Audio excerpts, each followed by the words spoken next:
S defence channel में आपका स्वागत है। आज मैं आपके लिए जीके का टॉप 40 क्वेश्चन लाया हूं दोस्तों। यहां से सभी सरकारी नौकरियों के लिए महत्वपूर्ण प्रश्न है। आप लोग देखा करिए, आप लोग को एग्जाम में यहां से क्वेश्चन देखने के लिए जरूर मिलेगा। ठीक है दोस्तों, मैं रोज ये सुबह में 11 बजे वीडियो लाता हूं। आप लोग देखा करिए, आप लोग को एग्जाम में यहां से क्वेश्चन देखने के लिए मिलेगा।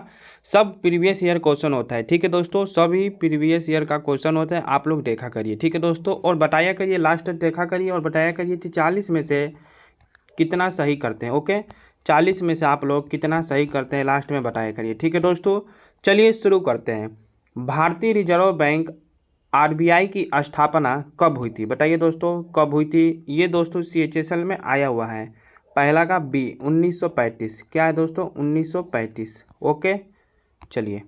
आरबीआई का राष्ट्रीयकरण कब हुआ था? बताइए दोस्तों, कब हुआ था? दूसरा का बी 1949 में। कब हुआ था? 1949 में। ठीक है दोस्तों, बी नंबर। आरबीआई का मुख्यालय कहाँ है? बताइए दोस्तों, आरबीआई का मुख्यालय कहाँ है? तीसरा का सी मुंबई में है। कहाँ है दोस्तों? मुंबई में। Okay, C number. वर्तमान में आरबीआई के गवर्नर का कार्यकाल कितने वर्षों का होता है? बताइए दोस्तों, चौथा का 4 वर्ष। कितने का होता है दोस्तों? 4 वर्ष का। Okay, B number. नगद आरक्षित अनुपात सीआरआर किसके द्वारा तय किया जाता है? बताइए दोस्तों, किसके द्वारा तय किया जाता है? पांचवा का बी आरबीआई के द्वारा। किसके द्वारा? आरबीआई के द्वारा। ओके दोस्तों, एसएलआर का पूरा नाम क्या है? दोस्तों ये आपके लिए कमेंट में बताइएगा। ठीक है, ये आप लोग इसका फुल फॉर्म कमेंट में बताइएगा। ठीक है दोस्तों, मैं कमेंट देखूंगा आपका।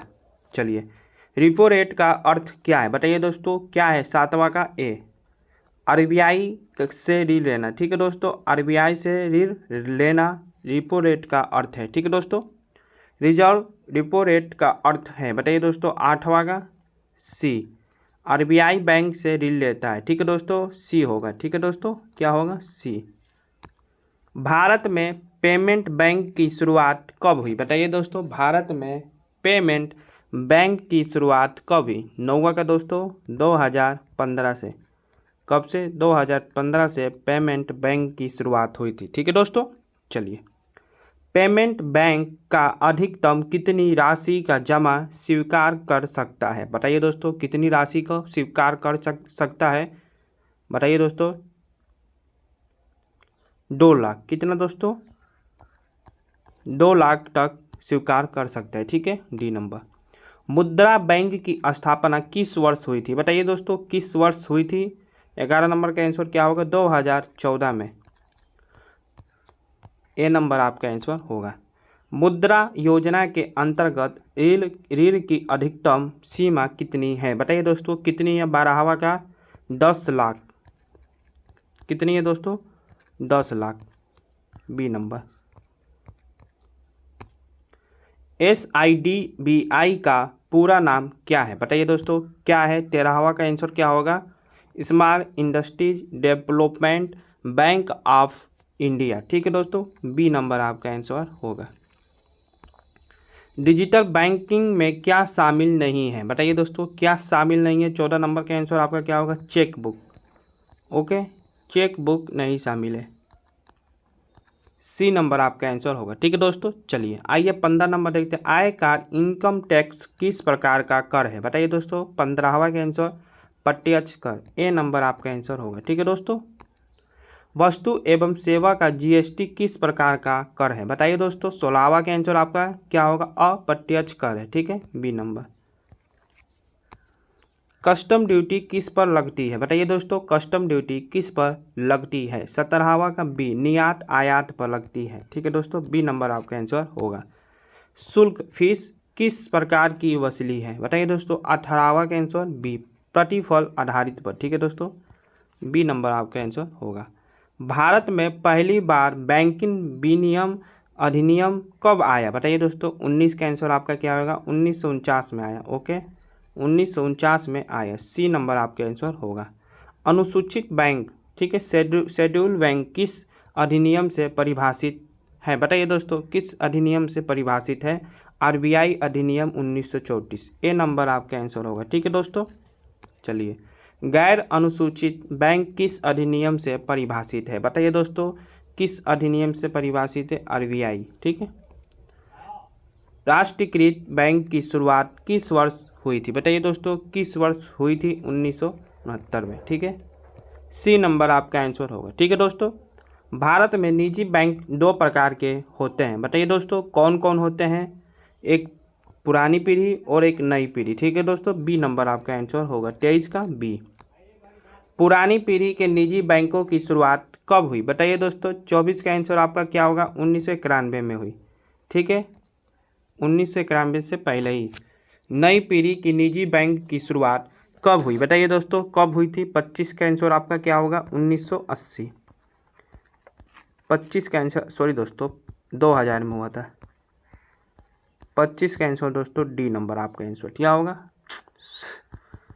सी नंबर 1993। ठीक है दोस्तों, नई पीढ़ी निजी बैंक की शुरुआत 1993 में हुई थी। ठीक है दोस्तों, सी नंबर 25 का सी। HDFC, ICICI, ठीक है, एक्स बैंक किस श्रेणी में आते हैं? एक्सिस बैंक किस श्रेणी में आते हैं? बताइए दोस्तों, 26 का आंसर आपका सी, नई पीढ़ी के निजी बैंक में आते हैं। ठीक है दोस्तों, SBI का राष्ट्रीयकरण कब हुआ था? बताइए दोस्तों, कब हुआ था? 27 का ए 1955 में हुआ था। ठीक है दोस्तों, 1955 में। बैंकों का मुख्य कार्य है? बताइए दोस्तों, बैंकों का मुख्य कार्य क्या है? ऋण देना और जमा स्वीकार करना। बी नंबर आपका आंसर होगा। ठीक है दोस्तों, आरबीआई किस प्रकार का बैंक है? बताइए दोस्तों, आरबीआई किस प्रकार का बैंक है? केंद्रीय बैंक। सी नंबर आपका आंसर होगा। बैंक रेट का अर्थ है? बताइए दोस्तों, क्या है? 30 नंबर का आंसर, आरबीआई द्वारा वाणिज्यिक बैंकों को दी जाने वाली दीर्घकालिक ऋण दर। ठीक है, ए नंबर आपका आंसर होगा। वर्तमान में भारत में कितनी राष्ट्रीयकृत बैंक हैं? बताइए दोस्तों, कितनी है? 31 का आंसर आपका क्या होगा? 12 बैंक है। ठीक, कितनी है दोस्तों? 12। ए नंबर आपका आंसर होगा। भारत का पहला डिजिटल बैंक कौन सा है? बताइए दोस्तों, कौन सा है? 32 का आंसर आपका क्या होगा? कोटा 811। ठीक है दोस्तों, क्या है? कोटा 811। ठीक है, चलिए, बैंकों पर प्राथमिक कार्य क्या है? बताइए दोस्तों, 33 का आंसर आपका क्या होगा? जमा स्वीकार करना और ऋण देना। सी नंबर आपका आंसर होगा। ठीक है दोस्तों, आरबीआई का प्रमुख उद्देश्य क्या है? नोट छापना और मौद्रिक स्थिरता बनाए रखना। ठीक है, बी नंबर। विदेशी बैंक किसे कहते हैं? बताइए दोस्तों, विदेशी बैंक किसे कहते हैं? जिनका पंजीकरण भारत से बाहर हो और शाखा भारत में हो। B number. ठीक है, उसी को विदेशी बैंक कहते हैं। SLR किसे कहते हैं? बताइए दोस्तों, 36 का आंसर। बैंक की कुल जमा का एक हिस्सा आरबीआई के पास नगद, सोना या अनुमोदित प्रतिभूतियां में रखना SLR का कहते हैं। ठीक है दोस्तों, बी नंबर। CRR का वर्तमान निर्धारित किसके पास है? बताइए दोस्तों, किसके पास है? आरबीआई के पास है। ओके, किसके पास है? आरबीआई के पास है। भारत में पहला राष्ट्रीयकृत बैंक कौन सा था? बताइए दोस्तों, कौन सा था? SBI बैंक था। B number. केंद्रीय बैंक शब्द किसके लिए प्रयुक्त होता है? बताइए दोस्तों, किसके लिए होता है? आरबीआई के लिए। ओके, किसके लिए होता है? आरबीआई के लिए। ए नंबर। एटीएम का पूरा नाम क्या है दोस्तों? ये आपके लिए HW है। आप लोग इसका आंसर कमेंट में बताइएगा और ये भी बताइएगा आपने 40 में से कितना सही किया। ओके दोस्तों, आप लोग देखा करिए, लाइक कीजिए, शेयर कीजिए, सब्सक्राइब कीजिए। दोस्तों, मैं आपके लिए रोज़ वीडियो लाता हूँ 11 बजे, किसी भी स्थिति में मैं आपका वीडियो ला के देता हूँ। ठीक है दोस्तों, इसलिए आप लोग सब्सक्राइब कीजिए, कमेंट कीजिए, बताया करिए आप लोग को कैसा लगता है। ठीक है दोस्तों, और रीजनिंग के पे वीडियो आता है, आप लोग जाके देखा करिए। मैंने पोस्ट कम से कम 200-300 पोस्ट कर दिया हूँ मैं, जाके आप लोग उसको भी टिक मारिए। ठीक है दोस्तों, सभी प्रीवियस ईयर वो क्वेश्चन है। ठीक है दोस्तों, ये मत समझिएगा तो वो ऐसे ही डालता हूँ, सभी प्रीवियस ईयर क्वेश्चन में वो डालता हूँ। ओके दोस्तों, चलिए मिलते हैं आपसे कल अगले टॉपिक पर। जय हिंद, जय भारत।